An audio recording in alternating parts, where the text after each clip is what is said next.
So on Friday, we talked about graphs for exponential functions. We looked at taking a function and creating its graph. We also looked at, from a graph, writing the function that matched that graph.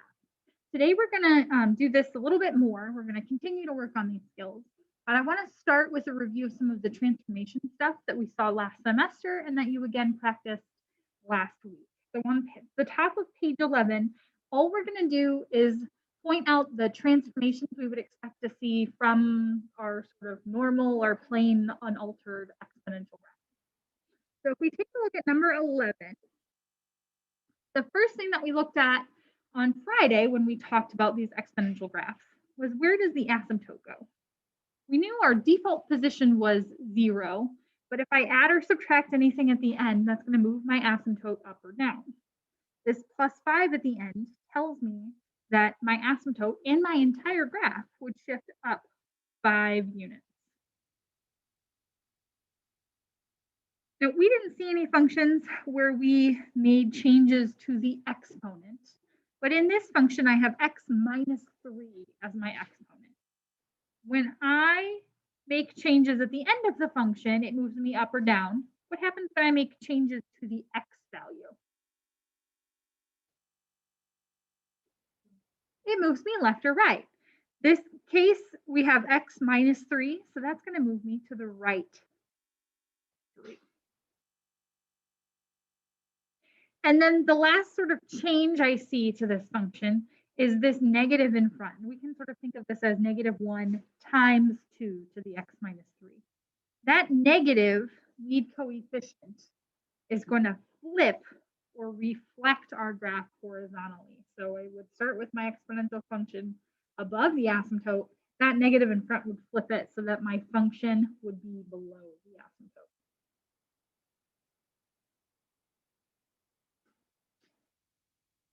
Number 12, same idea.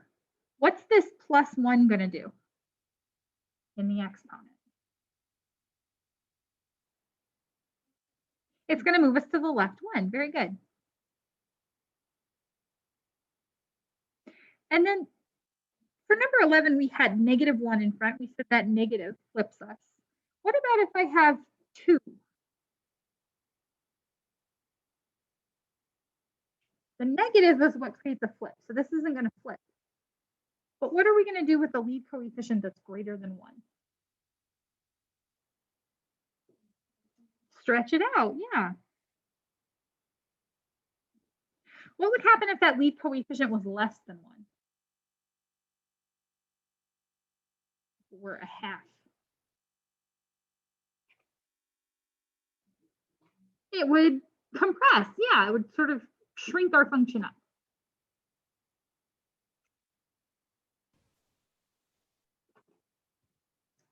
Number 13, same idea.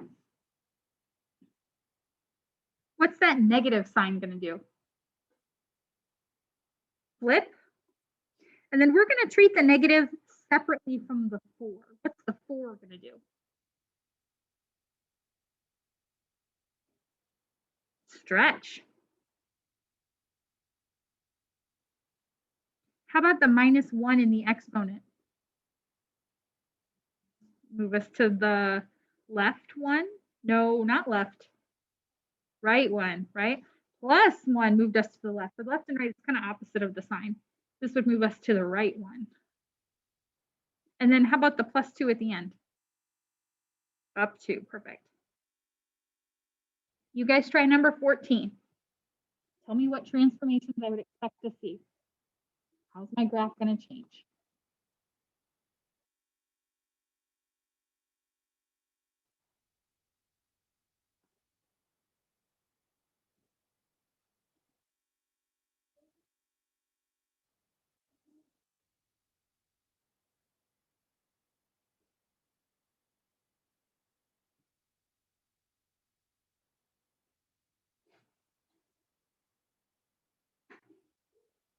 What's the negative in front going to do?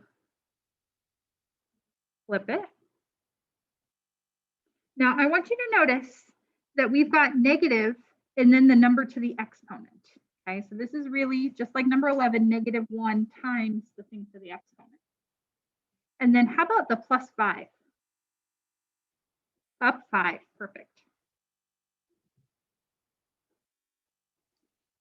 On Friday, I also asked you about key features of our graphs for our first few examples. I want to do a quick refresher on that as well.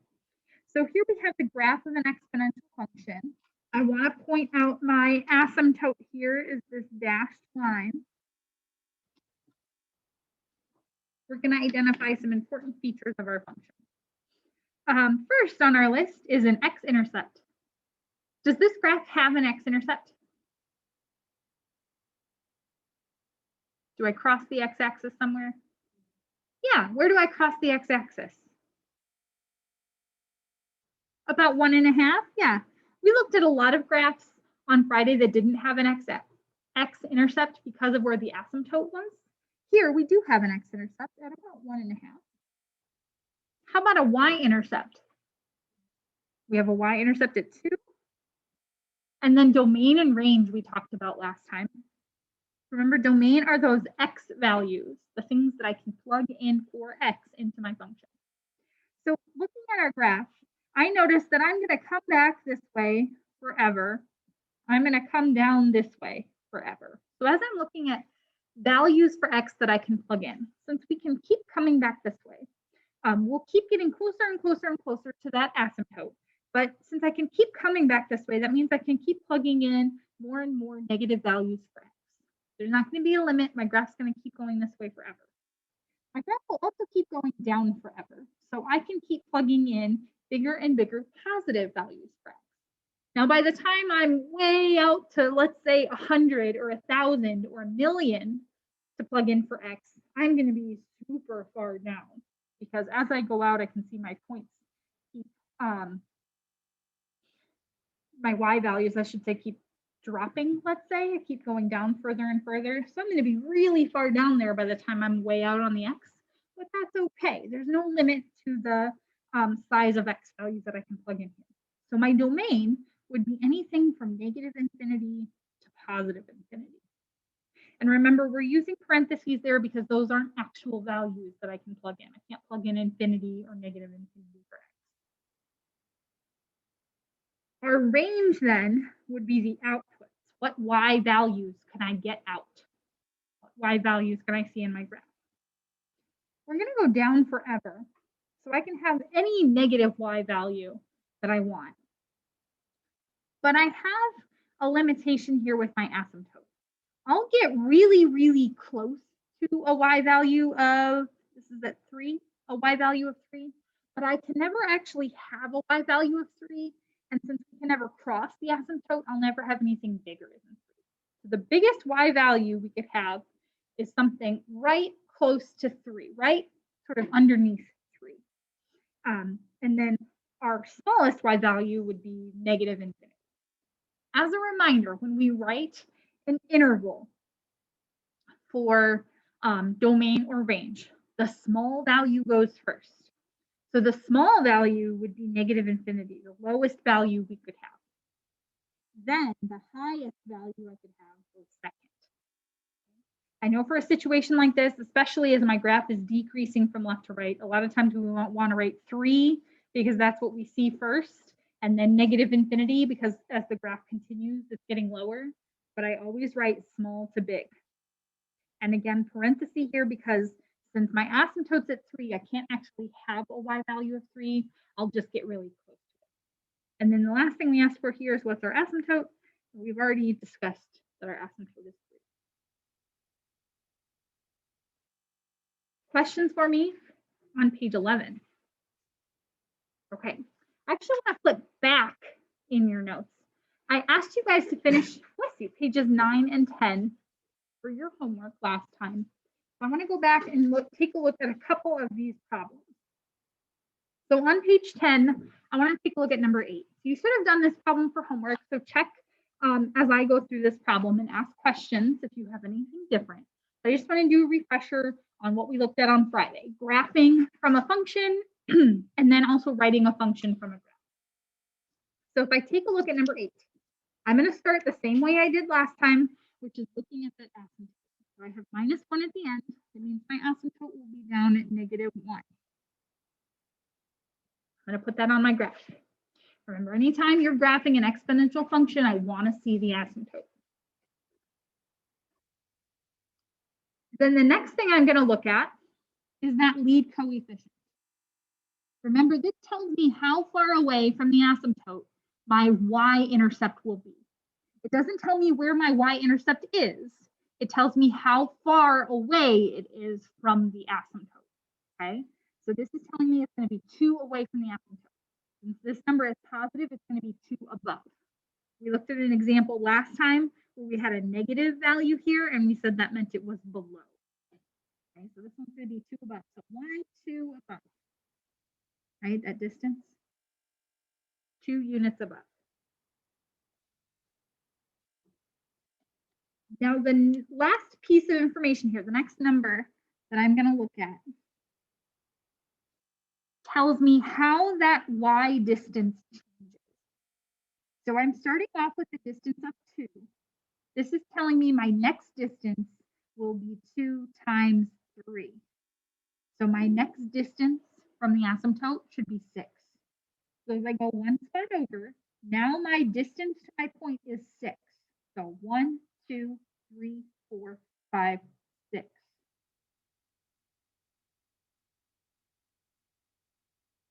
And then I can do this again to find another point. So my distance right now is 6. Multiply that by 3. And my next point over should be 18 above the asymptote. So if I go over one more, now my distance to the point from my asymptote is 1, 2, 3, 4, 5, 6, 7, 8, 9, 10, 11, 12, 13, 14, 15, 16, 17, 18. If I wanted, we didn't do this on Friday, but if I wanted to, I could also find points back this way.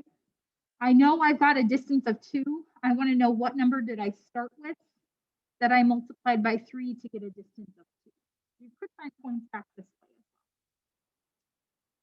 well. And then once you have a few points on the graph, don't forget to connect those points and put your arrows on the end. Anytime you graph an exponential function for me, I want to see the asymptote. I want to see 2 or 3 points on your graph, depending on what sort of space you have. And I want to see your points connected with your arrows at the end. Okay, similar to when we graphed lines last semester, except for we didn't have asymptotes for lines. But I want to see all of these features on any graph that you give me. Questions on number 8? Okay, let's flip back one more page and let's take a look at one more example on page 9. Number 6 is another problem that you should have done for homework. So I want you to review as we go over this and ask if you have any questions. This time I'm going to write the function. Okay, I'm going to end up with y equals something here. I'm going to write my function in the same order that I just graphed my function for that last example. So I'm going to start with the asymptote. So I can see my asymptote here. It's that dashed line. It's at 1, 2, 3. So I know the end of my function will be plus 3.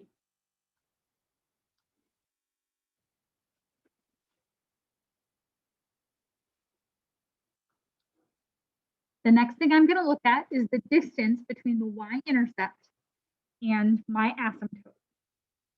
So there's my y-intercept.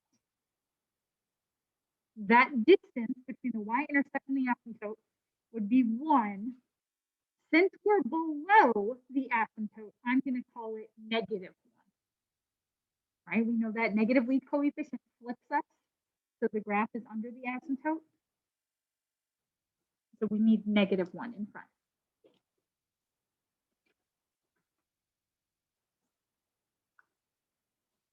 And then the last thing I need is what has the exponent.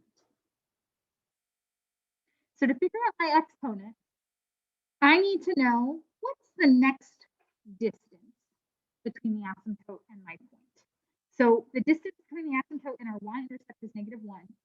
Between the asymptote and my next point would be 2. Since we're underneath that asymptote, I'm going to call it -2. So I'm looking for -1 times what would give me -2? Yep, 2. And if I want to be extra sure, I can check it with the next point. So my next point is 1, 2, 3, 4 below. Does -2 times 2 give us -4? Yep. So in parentheses here, I would have 2 as the base for my exponent.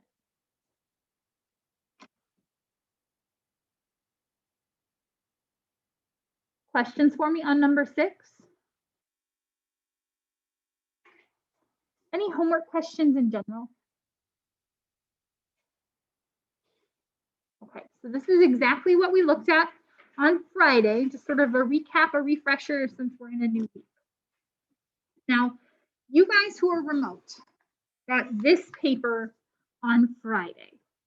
If you were not in person on Friday or you can't find your paper, this is up on Google Classroom, so you can access it there. But what we're going to look at next is some more practice with our graphing. So in this like little packet that I've got for you are a set of 10 graphs. So there's some, here are the rest, a set of 10 graphs and a set of 9 equations. For the last one, you have to write your own. So what you're going to do is match your equations to your graphs.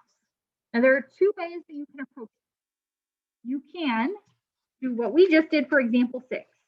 Start by looking at one of the graphs and say, hey, my asymptote's at 1, so I know this function should end in +1. Do any of my functions end in +1? Then I can look at the distance to my y-intercept. Hey, that's 4 away, so I know I should have a 4 as my lead coefficient. Which of my functions matches this? Okay.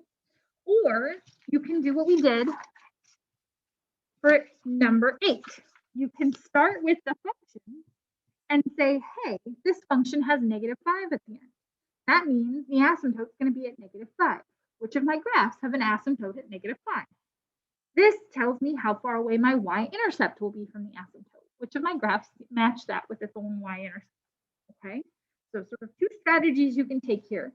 I want you to pick the strategy that works best for you. Okay, if mixing and matching works for you, great. If you want to start with the graphs and write their equations and then match them to the equations I've given, great. If you want to start with the equations and look at things like how we're growing or where the asymptote goes to be able to identify your graphs, that's great too. But this is what I want you to work on for the remainder of our class time, okay? So you guys who are on Zoom, you have this already. You guys who are in class, you're going to get this in just a minute.